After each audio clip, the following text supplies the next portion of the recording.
Tiba dia teh Hijri Ismail pasan anak kepada bapak. Lampoklah mata engkau pak, dak taluk dan mau mencari kesedihan bapak dah. Kecik Nabi Ibrahim biarlah melengah daripada melempok mata, dapaannya melengah dah. Kemudian pasannya cik lai pak, tajamkan pisau bapak pak.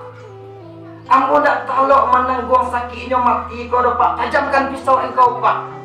Ambo dak taluk menanggung sakit mati dah, tak sanggup. Iyo sebenarnya sakit dak taluk.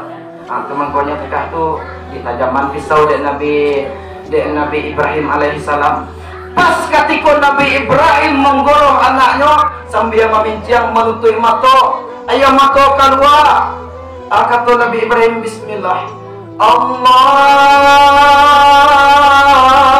Akbar, Allahu Akbar, Allahu Akbar. Disiko dijawab malaikat Jibril, La ilaha illallah, Allahu Akbar.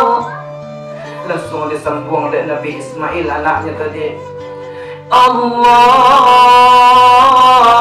Akbar walillahil hamd. Pas ketika ayam mata Nabi Ibrahim manitia, disikokulah tabang malaikat Jibril ke dalam surga. Tak sekadang kilek diambilnya kibas si Habil, ditukar dengan Nabi Ismail. Tak langsung digorok dek Nabi Ibrahim alaihissalam. Tak lah mati anakmu, lah mati, lah tak ada harapan.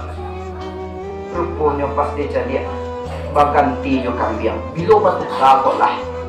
Itulah kecepatannya malaikat Jibril alaihissalam.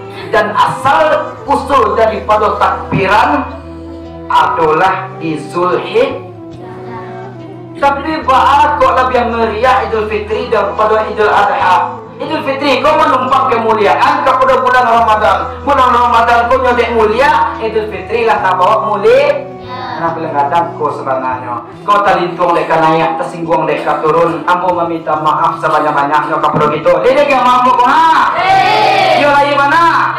Alhamdulillahirabbil alamin. Banyak maaf. Wabillahi taufiq wal hidayah. Assalamualaikum warahmatullahi wabarakatuh.